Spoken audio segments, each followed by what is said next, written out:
Alright, welcome back guys to podcast with buddies. और मैं हूँ तारिक परवेज, आपका होस्ट। आपके और मेरे साथ जो है मेरे तीन चड्डी फ्रेंड अगेन, राहील, जमील और जीशान।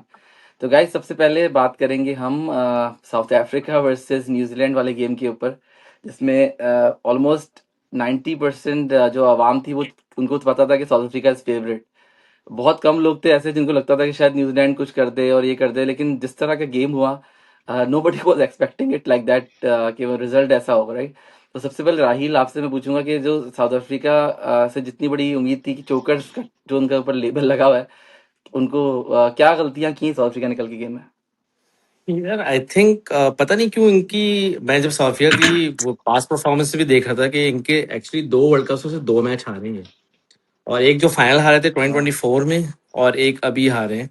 और हमेशा ग्रुप गेम में सबसे अच्छी टीम होती है, हमेशा ऑन टॉप होती सही। है। पर आई डोंट नो, या प्रेशर इन पे आता है या क्या होता है कि जब भी इंपॉर्टेंट मैच होते हैं तो हालांकि on paper I think is still the best team. पूरे वर्ल्ड कप की टीम्स आप उठा लें, साउथ अफ्रीका की टीम के जो ऑलराउंडर जो कॉम्बिनेशन हम्म। है, आई थिंक इनको से मुझे लगता है इनको ओपोनेंट न्यूजीलैंड जैसा मिल गया जो कि दे लाइक पेस बॉलिंग। और इनके पास सारे हम्म। पेसर्स थे, और जो वो बॉल स्किट करके आते हैं सेकंड जो इनिंग्स में, और न्यूजीलैंड टॉस भी जीत गया। आई थिंक जहां मुझे लगता है गलती हुई इनसे, पावर प्ले में दे शुड हैव, मतलब विकेट्स हाथ में रखते एंड में थोड़ा सा ड्यू पड़ती है विकेट पे, इजी हो जाता है बैट करना। तो उन्होंने वहां पे they went hmm. All all out aggression दिखाया उन्होंने, जिसमें उन्होंने अर्ली टू विकेट्स लूज कर दी। और फिर उसके बाद से जब डिकॉक और ये आउट हो जाए, आपका रिकल्टन जो इनके मेन पावर प्ले के हिटर्स हैं, तो फिर जो है मार्करम राइट। पे काफी प्रेशर था। तो in my opinion they lost it in the first 10 overs, क्योंकि स्कोर ये 200 तक की विकेट जानी थी, 200 सवा 200 तक की। क्योंकि जो इंडिया में सेकंड बैटिंग है वो ड्यू फैक्टर के बाद ना, बॉल आपकी बैट पे भी आप दूसरे मैच की हम बात करेंगे, लेकिन उसमें भी आप जो है वो विकेट पे बॉल अच्छा आता है, बल्ले पे भी। तो आई थिंक टॉस तो खैर उनके कंट्रोल में नहीं था, बट कंट्रोलेबल जो फैक्टर था वो ये था कि they should have taken some more time. और बॉलिंग में भी उनकी बॉडी लैंग्वेज, जब 6 ओवर में 80 हो गए तो उनकी बॉडी लैंग्वेज वहीं पे ही फिर खत्म हो गई, and they were like okay अब तो मैच हाथ से निकल गया। तो मुझे लगता है कि शुरू के 10 ओवर्स, और न्यूजीलैंड ने शुरू में बैटिंग की 6 ओवर्स, उसमें जो है मैच का पासा उन्होंने पलट ही दिया था। It was too late then. सही है।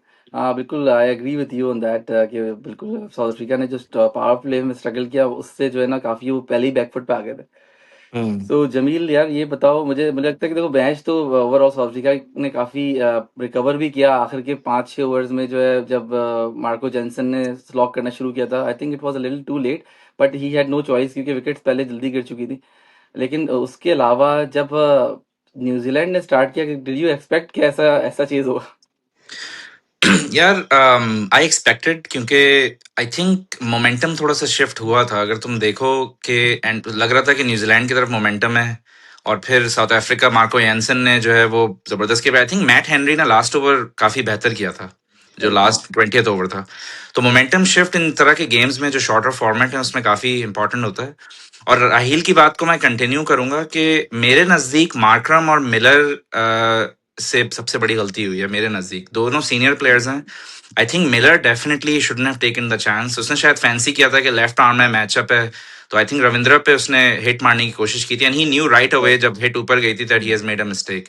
तो आई थिंक सीनियर प्लेयर्स थोड़ी सी लीडरशिप उस वक्त दिखाते, they could have pushed close to 200। You never know, I mean Seifert और फिन एलन ने तो तब भी जाना ही था फुल गन्स ब्लेजिंग, लेकिन एक स्कोरबोर्ड प्रेशर होता है जो आई थिंक बहुत क्रिटिकल होता है इस तरह के सेमीफाइनल्स और नॉकआउट गेम्स में। तो स्टार्ट तो उन्होंने ऐसे ही लेना था, लेकिन आई थिंक राहिल ने जैसे कहा, first 10 overs and specially Miller and Markram dismissal for me was the game changing moment. चलो। जिस ओवर में मिलर आउट हुआ था, उसमें एक छक्का आ गया था ऑलरेडी। 10 रन आ गए थे, गुड स्कोर पॉइंट। आ चुका था उस ओवर में। उसको फिर लास्ट बॉल पे नहीं चार्ज करना चाहिए था, कि उसने ही वेंट फॉर इट, और वो वहीं से थोड़ा सा प्रेशर पे डेवलप हो गया। के तो जीशान यार, तुम बताओ कि वो फिन एलन की जो इनिंग थी basically, like I know that Finn और एलन और साइफर्ट दोनों मतलब काफी रिस्की शॉट्स खेलते हैं। उनका स्टाइल ऐसा है कि मतलब उनको शायद ऐसे पीछे से बैक करके भेजा होता है कि यार गो फॉर इट, विकेट गिर जाए, कोई मसला नहीं है। तो do you think at any point they were lucky कि वो क्रिकेटिंग शॉट भी खेल रहे थे प्रॉपर तरीके से? लकी थे, लेकिन नो डाउट उनकी जो पावर हिटिंग थी वो साउथ अफ्रीका के पास का कोई जवाब नहीं था। मुझे मार्कन की कैप्टनसी समझ नहीं आया। व्हेन ही कुड सी के फास्ट बॉलर जा रहे हैं ऑल ओवर द पार्क, तो उसने महाराज को क्यों नहीं लगाया? आई नो उनके पास एक ही लेफ्ट आर्म स्पिनर है, but still left arm spinner है, कोई मैचअप ही नहीं था। कोई लेफ्ट आर्म अगर बैट्समैन होता समझ आता कि वो सेविंग देम, लेकिन वो पेस लगा जा रहा है। No Ngidi is there best bowler, but still Seifert और वो तो अंधाधुन मार रहे थे। वो ना चेंज ऑफ पेस, ना उनको बाउंस आउट कर रहे हैं, जहां बॉल करा रहे हैं वो मारे जा रहे हैं। पिच जैसी भी हो, लेकिन आपको आई थिंक इंडिया में स्पिनर को जल्दी लाना चाहिए था।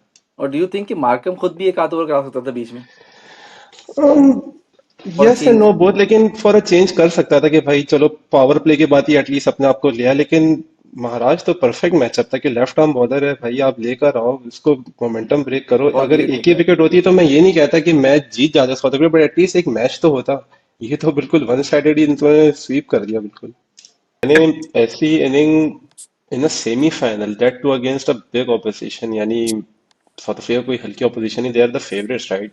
उनके अगेंस्ट रिलेंटलेस मारता रहा, यानी ये नहीं कि मैं सेंचुरी के करीब हूँ चलो सिंगल डबल ले लूं, मेरे 50 के करीब हूँ। भाई नहीं, वो जवान का बच्चा इतने लंबे लंबे छक्के, like South Africa was like कि what the hell is happening, कोई उनके पास आंसर ही नहीं था। और मुझे समझ नहीं आया कि साउथ अफ्रीका की बॉडी लैंग्वेज इतनी जल्दी डाउन क्यों हो गई यार। आप कोशिश तो करो। मैंने South Africa, I don't know when it comes to power play और something like that, sorry power play कह रहा हूँ, नॉकआउट मैचेस साउथ अफ्रीका को कुछ हो जाता है। लाइक आई डोंट नो, वो प्रेशर हैंडल नहीं कर पाते, जबकि every one would have said के बेट कर लेते कि भाई नहीं साउथ अफ्रीका को ही जीतना है। लेकिन पता नहीं, आई डोंट नो कि कैप्टनसी का मसला था, मेंटल ब्लॉकेज था, क्या था। लेकिन हाँ, no doubt heads off to Finn Allen के, ऐसी इनिंग मुझे नहीं लगता कि सेमीफाइनल में कहीं देखने को मिलेगी। तो जमील, आपको पाकिस्तान साउथ अफ्रीका की जब बॉलिंग चल रही थी उस वक्त देख के थोड़ा पाकिस्तान की याद नहीं आ रही थी? मुझे तो आ रही थी कि सारी फील्ड ऑफ लेग की ली हुई और ऑफ पे होकर कर रहे हैं। यार हाँ, ब्रेन और फेड मोमेंट जिसको कहते हैं, exactly that was what it seem like, right. मतलब कि जैसे राहिल और जिशान ने कहा, मतलब बिल्कुल ही पैनिक हो गए थे। और मैं वही बात कैरी करूंगा कि यार महाराज का गैम्बल होता है, यस, बाकी लोग भी तो पिट ही रहे थे उस वक्त। तो you could have taken that Gamble, और अगर वो एक आध विकेट ले लेता साइफर्ट या फिन एलन की एक ओपनिंग आ जाती, तो उसके बाद आप पकड़ सकते थे उनको। तो नहीं, पाकिस्तान की याद तो आई थी ऑब्वियसली। ये भी लग रहा था कि यार पाकिस्तान में ऐसा हिटर कब आएगा जो फिन एलन की तरह खेले। तो हाँ, देखते हैं कि क्या पाकिस्तान का प्रोसेस इस सिलसिले में रहता है। हाँ, सॉरी राहिल, आपका तारिक, मैं नेट डिस्कनेक्ट हो गया था हाँ जब तुम बोल डिस्कनेक्ट रहे हो थे, तो गया हमने था। फिर उस पे चले गए निशान के ऊपर। तो तुम्हारे, यू कैन कंटिन्यू हाँ नहीं, अबाउट मैं ये फिन कह रहा एलन था आई कि थिंक। जो फिन एलन की बैटिंग थी वो काफी क्लीन हिटिंग उसने की, और उसने शुरू में जज किया बॉल को इजीली, वो उसको पता था, बहुत आराम से उसने हिटिंग की है, मतलब कोई इसको ये भी नहीं लगा कि एक्स्ट्रा एफर्ट लगा रहा है। तो बहुत आराम से उसने वो चेस किया। आई थिंक एक और चीज मैं मेंशन करना भूल गया, साइफर्ट का कैच था जो डिकॉक और जो वो आ रहे थे, that yes, could have been मतलब थोड़ा चेंज हो सकता था गेम, जो कि डिकॉक ने कॉल किया कि मैं पकड़ता हूँ, लेकिन वो उसका उसका कैच कैच ही नहीं था डिकॉक का, तो कैच ही नहीं था वो। तो वो भी एक टर्निंग पॉइंट हो सकता था आई कि थिंक वो विकेट था उस ना वक्त गिर बॉर्श, कौन था बाउंड्री पे? पांच पांच यार्ड आई थिंक दूर रह के वो स्टॉप होके और खड़ा वो आई हो गया थिंक था। पीछे ब्रेविस हटाया था था। बाद में। पीछे हाँ हटा हाँ, बाद में ब्रेविस वो। वो पीछे हटाया बाद में कि डिकॉक आगे आ रहा था, तो उसका कैच था, ब्रेविस का कैच था। लेकिन मतलब वो एक था, लेकिन खैर एनीवेज जो फिनलिंग की क्लीन हिटिंग थी वो, मतलब मैंने बहुत इंजॉय किया कल की बैटिंग इसके। हालांकि I wanted South Africa to win, क्योंकि और बहुत से मतलब स्ट्रॉन्ग टीम साउथ अफ्रीका है ऑन पेपर भी, और बेचारे लास्ट वर्ल्ड कप में भी इतने करीब आए थे। और बट एनीवे लेकिन उनका डे आजकल जो नहीं था। क्रिकेट हो गई है वो ई स्पोर्ट्स क्रिकेट की तरह हो गई है वैसे, लग रहा है मुझे। क्योंकि इतने यार ये बहुत ही अनरियलिस्टिक है, मतलब बॉलर्स के लिए नाइटमेयर हो गया है। निशान, तुम तो लेफ्ट आर्म फास्ट बॉलर रहे हो, अगर तुम बताओ ऐसी विकेट पे खेलना पड़े तो कैसा लगेगा? सीरियसली मुझे तो समझ नहीं आता कि स्लो बॉल करूं क्या करूं, यॉर्कर करूं, बंदा रैम शॉट मार देगा। ग्राउंड इतने छोटे, फास्ट आउटफील्ड इतनी फास्ट, आई डोंट नो। अब बॉलर्स गेम रहा है भाई, मेरे ख्याल है बैट तो बॉलर्स बस अब साइज हो गया। अब जो बच्चे भी जो बड़े होंगे वो कहेंगे बैट्समैन बनना है, बॉलर नहीं बनना। बॉलिंग नहीं, बनना आई है, थिंक सही दैट है। That true. और दूसरी बात है कि कोई एक चीज तो उनकी फेवर में, वो पिच नहीं है तो आउटफील्ड थोड़ी हल्की कर दो, ग्राउंड बड़ा कर दो, 80 मीटर बाउंड्री कर दो, लेकिन कुछ भी नहीं है। मतलब आज छोड़े चले उसी गेम पे चलो, उसकी स्ट्रेट बाउंड्री कितनी छोटी थी।